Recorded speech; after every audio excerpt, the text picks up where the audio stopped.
नमस्कार दोस्तों, स्वागत है आपको हमारे YouTube चैनल प्रकाश मैथ पॉइंट में। और दोस्तों मैं हूं प्रकाश कुमार। दोस्तों आर्मी के लिए राम सिंह यादव जी के बुक से हम मेंसुरेशन यानी क्षेत्रमिति चैप्टर को शुरू किए हुए हैं और आज उसी को कंटिन्यू करेंगे और कंटिन्यू के साथ साथ वीडियो का अंतिम भी करेंगे। आज चैप्टर खत्म हो जाएगा दोस्तों। हाँ, आज थोड़ा लंबा वीडियो बनेगा क्योंकि इसमें थोड़ा थ्योरी भी बताना है, पॉलीगन्स मतलब बहुभुज का थ्योरी भी बताना है, इसलिए थोड़ा वीडियो थोड़ा लंबा होगा, ज़्यादा नहीं। ठीक है, तो आज जो सॉल्व होगा क्वेश्चन नंबर 71 से सॉल्व होगा। इससे पीछे का क्वेश्चन हमने पिछली वीडियो में कवर कर रखा है। ठीक है, हाँ दोस्तों, यदि आप फोन से पर नए हो तो सबसे पहले सब्सक्राइब करके घंटी को दबा दीजिएगा। इससे क्या होगा कि जब भी मैं नया वीडियो बनाकर अपलोड करूँगा सबसे पहले नोटिफिकेशन आपके पास पहुँचेगी और आप अच्छे से तैयारी कर सकें। ठीक है दोस्तों, हम आते हैं डायरेक्ट क्वेश्चन पे। 71 नंबर क्वेश्चन क्या कहता है, ध्यान दीजिएगा।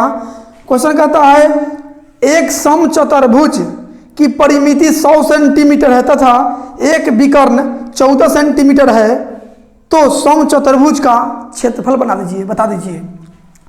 समचतुर्भुज का फिगर बताए हुए हैं कि वर्ग के कान पकड़ के खींच दीजिएगा तो समचतुर्भुज का फिगर बन जाता है। यही हो गया समचतुर्भुज का फिगर। ठीक है, और दोस्तों जैसे वर्ग के चारों भुजा बराबर होती है उसी तरह समचतुर्भुज के भी भुजा चारों आपस में बराबर होती है। यदि ई ए होगा तो ई भी ए और ई भी ए। तो परिमाप बराबर जानते हैं ना, सब भुजाओं के लंबाइयों का योग ही परिमाप होता है। तो इसका परिमाप क्या हो जाएगा, समचतुर्भुज का परिमाप हम लोगों के माध्यम से क्या हो जाएगा, ए गो ए, दो गो ए, तीन गो ए, चार गो ए, मतलब 4a हो जाएगा परिमाप। आज जबकि क्वेश्चन कह रहा है कि परिमाप है 100 सेंटीमीटर। ठीक है, तो इतना दिया है, इतना होता है, होता दिया बराबर 4 से कटिएगा, 4 से कट जाएगा 25 बार में, यानी ए का वैल्यू आ गया 25 सेंटीमीटर। ठीक है, यानी भुजा की मान चला है 25 सेंटीमीटर। सब भुजा 25 का ही होगा। ठीक है, चारों भुजा की लंबाई आपस में बराबर होती है। ठीक है, अब ध्यान दीजिएगा, इसमें बोला है कि एक विकर्ण 14 सेंटीमीटर है। तो विकर्ण जानते हैं ना, शीर्ष को एक दूसरे के अपोजिट छूता है, ये हो गया विकर्ण। ठीक है, ये एक विकर्ण हो गया और यह दूसरा विकर्ण हो गया। ठीक है, तो एक विकर्ण 14 सेंटीमीटर दिया है तो आप किसी को 14 मान लीजिए, इसमें कोई दिक्कत नहीं है। लेकिन इतना बात याद रखिएगा, जब पूरा 14 है तो जब समद्विभाजित जब हुआ है विकर्ण द्वारा तो आधा आधा में बढ़ जाता है। यदि दोनों 14 है ना पूरा, तो ये 7 में बढ़ जाता है। ठीक है, मतलब बराबर दो भागों में बढ़ जाता है। तो ये 7 हो गया और ये 25 हो गया। लेकिन इतना बात भी पता है आपको, थ्योरी वाली वीडियो में बता रखे हैं कि जहाँ पे समद्विभाजित होता है वहाँ पे 90 डिग्री का कोण बनता है। और एक बात आप लोग जानते होंगे कि 90 डिग्री के सामने वाली भुजा को कर्ण बोलते हैं। तो देखिए ये वाला कर्ण हो गया, ये वाला कर्ण हो जाएगा 25 वाला, तो ये 90 डिग्री हो गया। इसके सामने वाली भुजा कर्ण, तो इसके सामने वाली भुजा कर्ण हो जाएगा, यानी 25 हो जाएगा। ठीक है, और ये वाला 7 हो गया और ये वाला 7 हो गया। ये आप मान तो आप निकाल सकते हैं, इसको हम पी मान लेते हैं। ठीक है, पी। तो ऐसे तक ट्रिपलेट याद है तो ठीक है, नहीं याद है तो भी कोई बात नहीं है। चलिए हम यहाँ निकाल के आपको बताते हैं। तो कर्ण के स्क्वायर बराबर बाकी दोनों भुजा के वर्गों को योग के बराबर होता है।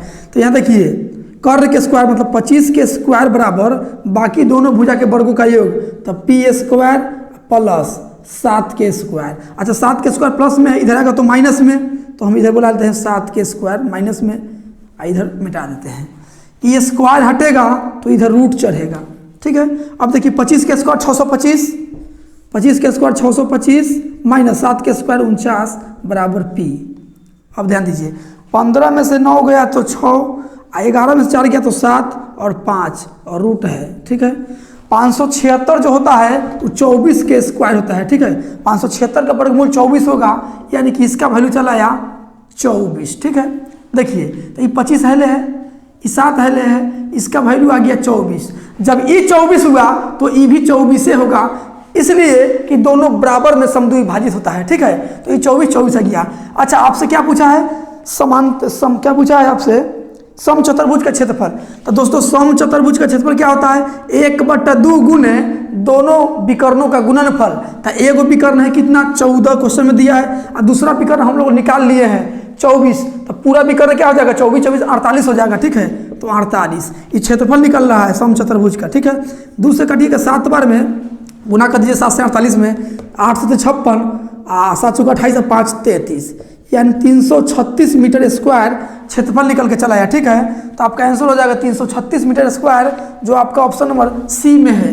आते हैं अगली क्वेश्चन पे। चलिए 72 नंबर क्वेश्चन क्या कहता है, किसी सम चतुर्भुज का परिमाप 40 सेंटीमीटर है, यदि इसके एक विकर्ण की लंबाई 12 सेंटीमीटर हो तो दूसरी विकर्ण पूछ दिया है। सेम क्वेश्चन है, उसमें क्षेत्रफल पूछा था, इसमें दूसरी विकर्ण पूछ दिया है। जब दोनों विकर्ण पता हो जाएगा तो क्षेत्रफल तो आप चुटकी में निकाल सकते हैं। ठीक है, चलिए सम चतुर्भुज का फिगर बनाते हैं।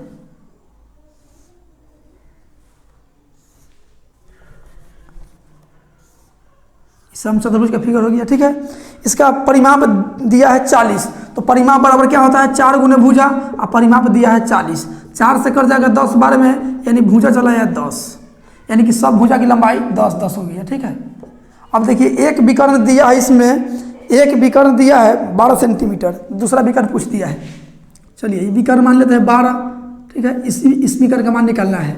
ठीक है, तो देखिए 12 है तो आधा आधा बढ़ जाएगा, 6 6 में बढ़ जाएगा। ठीक है, तो ये 6 हो गया, ये 10 हो गया। यहाँ पर 90 डिग्री कोण बनता है, जहाँ पे समद्विभाजित करता है ना दोनों विकर्ण, वहाँ पे 90 डिग्री कोण बनता है। तो हम इसको उठा लेते हैं, तो 90 डिग्री तो हम लोग जानते हैं कि समकोण त्रिभुज में होता है। तो ये 90 डिग्री सामने वाली भुजा 10 है, तो यानी कि 90 डिग्री है, तो ये हो जाएगा 10।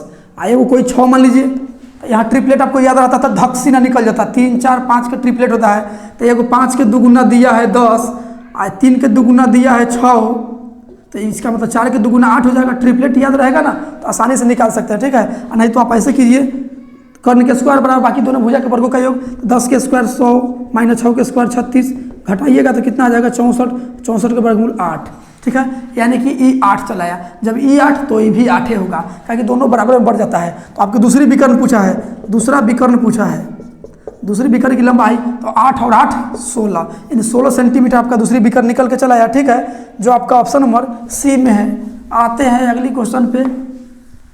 मन क्यों बहकाया आधी रात का।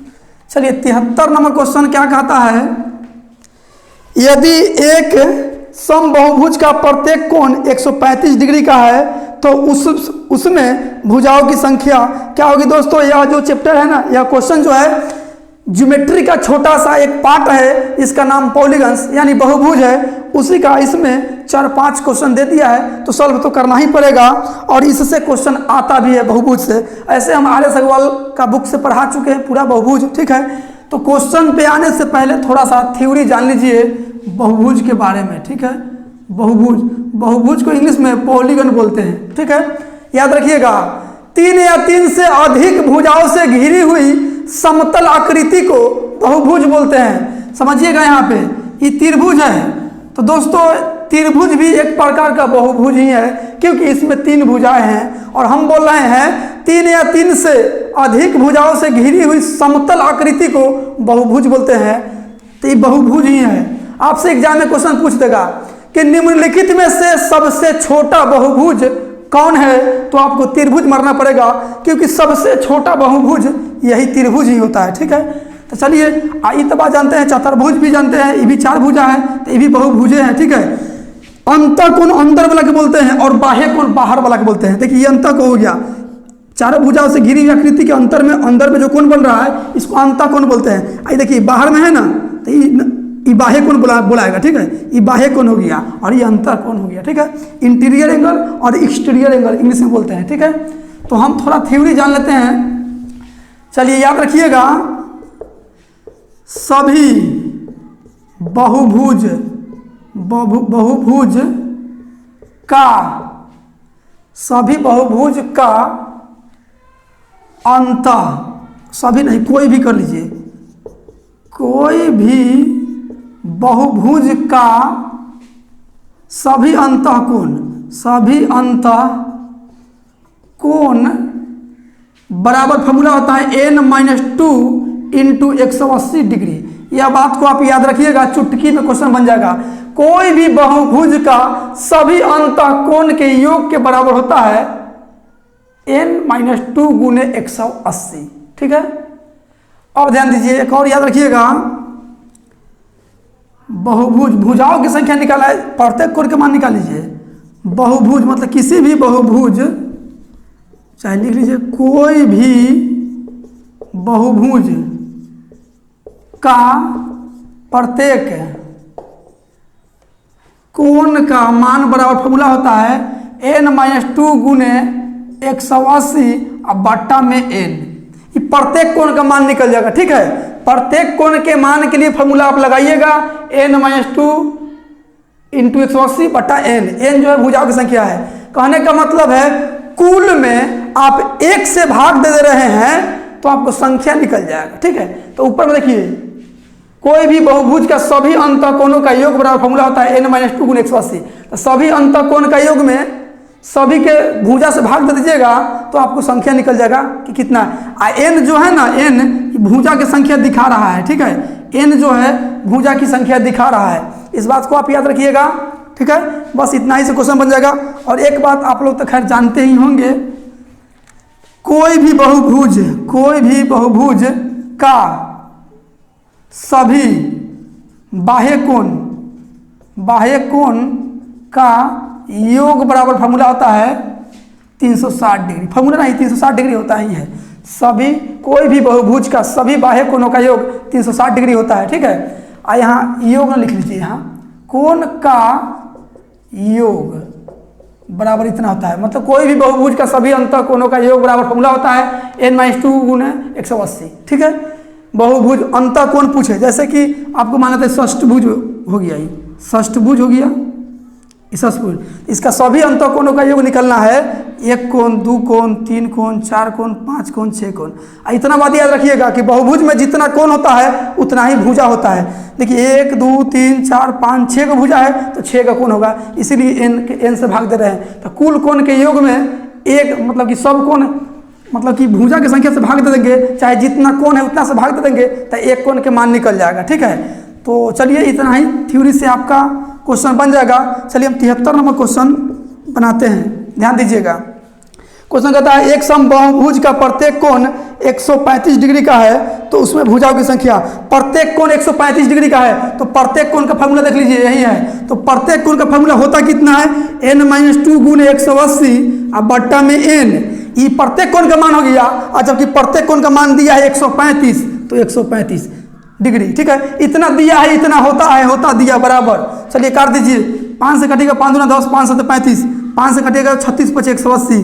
देखिए 36 से गुना होगा इसमें तो 36 में n से गुना होगा तो 36n माइनस 36 दूना 72। n भाग में हो जाएगा तो गुना में, तो n में 27 से गुना होगा तो 27n। ठीक है, अब n प्लस 27n प्लस में जाएगा तो माइनस में, तो 36 गो में से 27 उधर जाएगा तो कितना बचेगा 9 गो n बचेगा, माइनस 72 उधर जाएगा तो प्लस में 72, 9 गुना उधर जाएगा तो भाग में, तो 9 8 72। n का वैल्यू आ गया 8। n क्या है, भुजा की संख्या है, यानी 8 भुजा है उस बहुभुज में। ठीक है, तो आपका आंसर हो जाएगा ऑप्शन नंबर बी। आते हैं अगली क्वेश्चन, 72 नंबर क्वेश्चन क्या कहता है, यदि एक समबाहुभुज में 6 भुजाएं हैं तो उसका प्रत्येक आंतरिक कोण का मान बता दीजिए। ये तो सब जानता है 120 डिग्री होता है। ठीक है, प्रत्येक कोण, अच्छा पहले आप निकाल लीजिए कि सभी अंतःकोणों का योग कितना है। सभी अंतःकोण का योग निकाल लीजिए, सभी अंतःकोण का योग निकाल लीजिए। फॉर्मूला क्या पढ़े हैं अभी, n-2 गुने 180 डिग्री, यही ना पढ़े हैं। तो n है भुजा की संख्या, तो यहाँ बोल दिया है 6 भुजा। ठीक है, 6 भुजा। अच्छा प्रत्येक अंतःकोण बोला है क्या, हाँ प्रत्येक अंतःकोण। तो दोस्तों फॉर्मूला तो बताए, अभी तो बताए हैं दूसरा फॉर्मूला, प्रत्येक अंतःकोण का मान निकालना, अंतःकोण का निकला है तो यही n से भाग दीजिए, हो गया। n है भुजाओं की संख्या, तो यहाँ n की जगह 6 रखिएगा, n की जगह 6 रखिएगा। 6 में से 2 जगह तो 4 और गुने 180 और बट्टा में 6 से कटेगा 30 बार में, 30 चौका 120 डिग्री। ठीक है, इसका फिगर देखना चाहते हैं, देखिए कैसे फिगर बनता है। षष्ठभुज है, 6 भुजा वाला यानी कि षष्ठभुज। देखिए 1 कोण, 2 कोण, 3 कोण, 4 कोण, 5 कोण, 6 कोण। प्रत्येक कोण जो है ना 120 डिग्री का होगा। ठीक है, 120 डिग्री का। ठीक है, तो आपका आंसर हो जाएगा 120 डिग्री, जो आपका ऑप्शन नंबर डी में है, डी। आते हैं अगली क्वेश्चन पे। चलिए 75 नंबर क्वेश्चन क्या कहता है, 18 भुजाओं वाले बहुभुज के आंतरिक कोणों का योग बताइए। मतलब सभी भुजा का योग, सभी कोण का योग पूछा है, सभी कोण का योग पूछा है। अभी फॉर्मूला पढ़े हैं n-2 इंटू 180, सभी अंतःकोणों का योग बराबर फॉर्मूला यही है। तो इसे बोला है 18 भुजा, तो n के जगह 18 लिखिएगा। 18 में 2 जगह तो कितना बचेगा 16 गुने 180। चलिए गुना कर लीजिएगा तो 1 0 18 16 128 हासिल 12, 16 कम 16 12 28, यानी कि 2880 डिग्री चलेगा। ठीक है, सभी कोणों का योग, तो आपका आंसर हो जाएगा 2880, ऑप्शन नंबर बी। आते हैं अगली क्वेश्चन पे।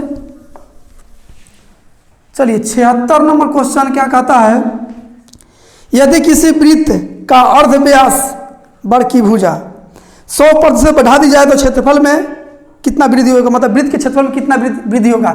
तो वृत्त के क्षेत्रफल क्या होता है, पाई आर स्क्वायर। तो पाई तो कांस्टेंट होता है, पाई को कांस्टेंट इसलिए माना जाता है कि वृत्त छोटा हो या बड़ा हो, सब का मान 22/7 होता है, लेकिन त्रिज्या बढ़ घट होते रहता है, किसी का त्रिज्या छोटा होता है, किसी का बड़ा होता है, यानी कि त्रिज्या का इस्तेमाल 2 बार हो रहा है। तो आपको बताया गया है जब किसी वस्तु पर लगातार 2 बार घटना घटे तो ए बी फार्मूला लगाया जाता है। ए बी फार्मूला नहीं जानते हैं तो पिछली वीडियो देखिए। ठीक है, 100% वृद्धि हो रहा है, यानी 100 का इस्तेमाल 2 बार हो रहा है, 100 + 100 प्लस 100 गुने 100 बट्टा में 100 प्रतिशत में निकलेगा। 100 से 100 कट गया, 100 100 200 और 100 300। ठीक है, यानी 300% वृद्धि हो जाएगा क्षेत्रफल में। ठीक है, तो आपका आंसर जो हो जाएगा 300%, जो आपका ऑप्शन नंबर सी में है। आते हैं अगली क्वेश्चन पे। चलिए 77 नंबर क्वेश्चन क्या कहता है, एक पहिया 88 किलोमीटर की दूरी तय करने में 1000 चक्कर लगता है, पहिए का त्रिज्या बताइए। अच्छा ये बात बताइए, त्रिज्या कोई भी एक चक्कर में कितना दूरी तय करेगा, तो जितना इस वृत्त का परिधि होगा उतना ही ना दूरी तय कीजिएगा। कहने का मतलब है यहाँ से चलना आप शुरू किए, दौड़ते फिर यहाँ आए हैं, यानी कि एक चक्कर लगा लिए। तो एक चक्कर लगा लिए इसका मतलब है कि वृत्त का परिधि जितना है उतना आप दूरी तय कर लिए। तो एक चक्कर में कितना दूरी तय करेगा, तो जितना इसका परिधि है। तो परिधि क्या होता है 2πr। तो 2 पाई के मान 22/7, आर तो पते नहीं, आर तो पूछिए दिया है। तो ये एक चक्कर का मान हो गया। अब बोला है 1000 चक्कर में तय करता है, तो एक चक्कर में 1000 से गुना कर दीजिएगा तो 1000 चक्कर का मान चला आया। 1000 चक्कर का मान चला आया, मतलब 1000 चक्कर में इतना दूरी तय किया है। और जबकि क्वेश्चन कह रहा है कि 88 किलोमीटर दूरी तय किया है, लेकिन ये जो है मीटर में है। ठीक है, त्रिज्या जो दिया है, ऑप्शन दिया है क्या, ऑप्शन मीटर में दिया है। ठीक है, तो आपको मीटर में चेंज कर लेना पड़ेगा। इधर मीटर में कर दिए तो इधर ही मीटर में करना पड़ेगा आपको। तो किलोमीटर से मीटर में जाने के लिए 1000 से गुना करना पड़ता है। ये भी दूरी हो गया, ये भी दूरी हो गया 1000 चक्कर का, ये भी 1000 चक्कर का दूरी, ये भी 1000 चक्कर का दूरी। 1000 से 1000 कैंसिल हो गया। ठीक है, अब देखिए 22 दूना 44 इधर हो गया, 44 से कर जाएगा 44 दूना 88, इधर 8 बच गया और 7 भाग में उधर जाएगा तो गुना में, तो 7 दूना 14 मीटर, यानी त्रिज्या चला है इसका 14 मीटर। यही आपका आंसर हो जाएगा। ठीक है, जो आपका ऑप्शन नंबर सी में है। आते हैं अगली क्वेश्चन पे। चलिए 78 क्या कहता है, एक पहिए का अर्ध व्यास 7 सेंटीमीटर है, 44 किलोमीटर दूरी तय करने में यह कितने चक्कर लगाएंगे। इससे ठीक इसके पहले के अपोजिट क्वेश्चन है। देखिए एक पहिया है जिसका अर्ध व्यास 7 है, मतलब त्रिज्या 7 है, सीधा बोलिए कि वृत्त है, इसका अर्ध व्यास मतलब त्रिज्या दिया है 7। तो एक चक्कर में कितना दूरी तय करेगा, जितना इसका परिधि है, मतलब कि 2πr। तो 2 पाई के मान 22/7 और आर का वैल्यू दिया है 7। ठीक है, एक चक्कर में है, एक चक्कर का कुल दूरी हो गया। और जबकि दूरी तय कर रहा है कितना 44 किलोमीटर, तो 44 किलोमीटर। ठीक है, लेकिन ये जो है मीटर में है कि सेंटीमीटर में है, 7 जो है सेंटीमीटर में है, तो इसको भी आपको सेंटीमीटर में ही बदलना पड़ेगा। तो किलोमीटर से मीटर में जाने के लिए 1000 से गुना, और मीटर से सेंटीमीटर में जाने के लिए 100 से गुना। ठीक है, अब ध्यान दीजिए, तो इधर 44 किलोमीटर की दूरी हो गया, 44 किलोमीटर, तो कितना चक्कर में, तो एक चक्कर का मान है ना 2πr, हम मान लेते हैं कि एक चक्कर में इतना दूरी तय कर लेगा, तो x से गुना कर दिए तो एक चक्कर का मान हो गया, इधर भी टोटल दूरी हो गया, दोनों बराबर। 7 से 7 कर जाएगा, 22 दूना 44 से 44 से कर जाएगा, इधर x बचेगा और इधर 1 पर 3 2 5 को 0, 1 2 3 4 5, यानी कि इकाई दहाई सैकड़ा हजार 10,000 लाख, यानी 1 लाख से 1 लाख चक्कर लगाना पड़ेगा 44 किलोमीटर दूरी तय करने में, जबकि त्रिज्या 7 रहेगा तब। ठीक है, तो आपका आंसर हो जाएगा 1 पर 5 को 0, जो आपका ऑप्शन नंबर डी में है। आते हैं अगली क्वेश्चन पे। चलिए 79 नंबर क्वेश्चन क्या कहता है, एक पहिए का अर्ध व्यास 14 सेंटीमीटर है, 352 मीटर दूरी तय करने में कितने चक्कर लगाएंगे। सेम क्वेश्चन है। चलिए 14 सेंटीमीटर त्रिज्या है, तो एक चक्कर में कितना दूरी तय करेगा 2 पाई आर, 2 पाई के मान 22/7, आर दिया है 14, ठीक है। और दूरी तय करना है कितना 352 मीटर, 352 लिख दीजिए। तो 352 मीटर दूरी तय करने में मान लेते कि x चक्कर लेंगे, तो एक चक्कर के माने में x से गुना कर दिए तो x चक्कर हो गया, और जबकि इधर भी दूरी, लेकिन 14 जो है सेंटीमीटर में है, आई जो है मीटर में है, तो मीटर से सेंटीमीटर में जाने के लिए 100 से गुना करना पड़ता है, ठीक है। 7 दूना 14, 2 से 2 दूना 4 हुआ, इधर 4 से कटिएगा 4 8 32, 4 8 32, 22 से कटिएगा 22 चौका 88, इधर x बचेगा, इधर 4 गुना 100 यानी कि 400, यानी 400 चक्कर में 352 मीटर की दूरी तय कर लेगा, ठीक है। तो आपका आंसर हो जाएगा 400, जो आपका ऑप्शन नंबर डी में है। आते हैं अगली क्वेश्चन पे। चलिए 80 नंबर क्वेश्चन क्या कहता है, एक नहर का घाट भाग समतल समलंब चतुर्भुज के आकार का है। यदि नहर का शीर्ष 10 मीटर और तल 6 मीटर चौड़ा तथा काट भाग का क्षेत्रफल 72 वर्ग मीटर है तो उसकी गहराई बताएं। समलंब चतुर्भुज का फिगर तो आप लोग आसानी से बनाना सीख गए होंगे, यही समलंब चतुर्भुज का फिगर है, ठीक है। ये एक प्रकार के नहर बोल दिया है, भुजा की मान दिया हुआ है, मतलब कि समांतर भुजाओं दिया हुआ है कि एक है 10 मीटर और तल है 6 मीटर, तो ये मान लेते हैं कि 6 मीटर होगा, 10 मीटर होगा, ठीक है। 10 मीटर और 6 मीटर, ठीक है। और इसके में और दिया है कुछ, हाँ दिया है, यदि नहर का शीर्ष 10 मीटर तथा तल जो है 6 मीटर चौड़ा हो, काट का भाग का क्षेत्रफल 72 वर्ग मीटर है, मतलब इसमें इसका भाग जो दिया है, इसका क्षेत्रफल का भाग दिया है 72 मीटर स्क्वायर, 72 मीटर स्क्वायर। अच्छा दोस्तों, ऊंचाई आपसे पूछ दिया है तो ऊंचाई यही ना होगा, ऊंचाई बोलिए गहराई बोलिए, तो ऊंचाई h मान लेते हैं, ठीक है। अच्छा समलंब चतुर्भुज का क्षेत्रफल बराबर फॉर्मूला क्या पढ़े हैं आप लोग थ्योरी वाली वीडियो में, 1/2 गुने समांतर भुजाओं का योग, समांतर भुजाओं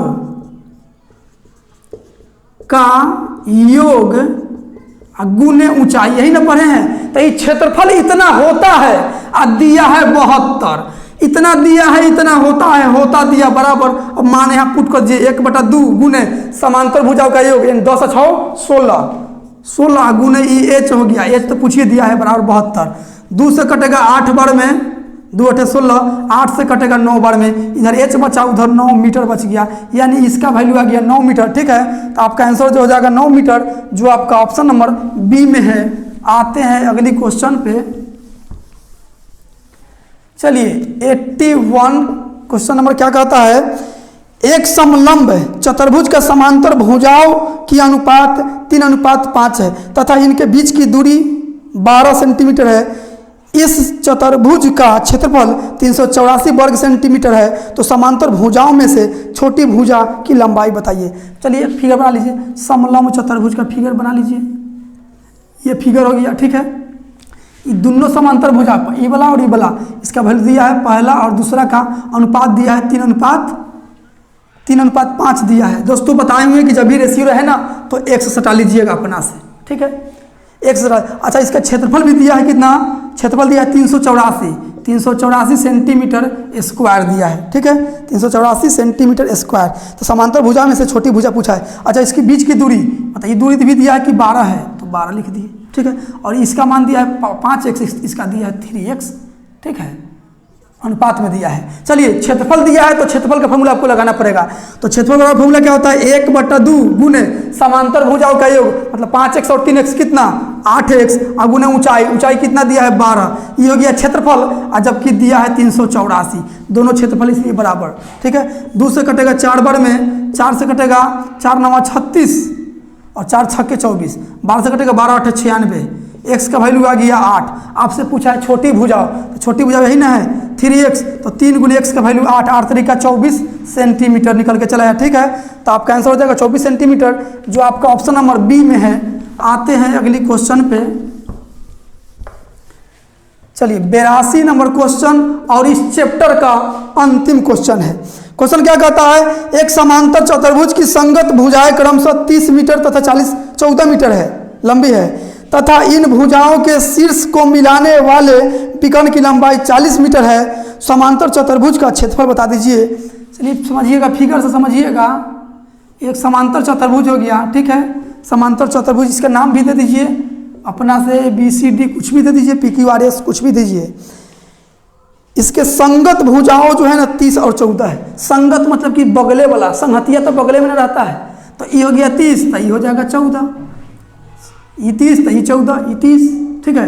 तो विकर्ण, यह विकर्ण हो गया। एक विकर्ण जो दिया है उसका मान दिया है 40, ठीक है। बोला है कि विकर्ण की लंबाई 40 है। समांतर भुजाओं का क्षेत्रफल बता दीजिए। दोस्तों आप सोच रहे हैं कि समांतर चतुर्भुज का क्षेत्रफल लगा दे 1/2 दोनों विकर्णों का गुणनफल, तो वह ट्रिक यहाँ काम नहीं करेगा, ठीक है। हाँ काम करेगा यदि ऑप्शन में रहेगा तो सही है, लेकिन ऑप्शन में नहीं बनेगा, उस तरह से नहीं बनेगा। 1/2 गुने दोनों भुजाओं का गुणनफल। आप चाहे तो इसको विकर्ण मिला के यहाँ 90 डिग्री कोण बनेगा, ऐसे मिला देते हैं तो 90 डिग्री कोण बनेगा। और 90 डिग्री सामने वाली भुजा कर्ण होता है, तो कर्ण के स्क्वायर में से यदि पूरा 40 है तो आधा 20 हो जाएगा। तो 30 के स्क्वायर में से 20 के स्क्वायर घटा दीजिएगा, रूट चढ़ा दीजिएगा, और रूट के बाहर जो आएगा उसमें एक इतना का माना जाएगा, फिर इतना और इतना जोड़ दीजिएगा तो पूरा विकर्ण की लंबाई हो जाएगा। तो 1/2 गुने दोनों विकर्णों का गुणनफल वो भी लगा सकते हैं, लेकिन ऑप्शन नहीं मिलेगा।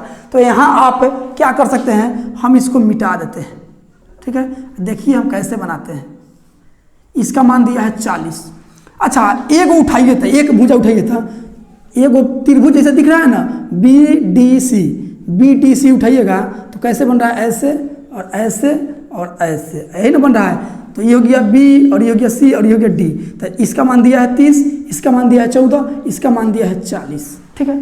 तो बताइए विषमबाहु त्रिभुज है कि नहीं है। जिस त्रिभुज का तीनों भुजाओं की लंबाई अलग अलग होगी वह विषमबाहु त्रिभुज होती है, ठीक है। विषमबाहु त्रिभुज कहलाती है। तो एगो त्रिभुज का हम क्षेत्रफल निकाल देंगे, इसमें 2 से गुना कर देंगे तो दोनों पूरा ना हो जाएगा।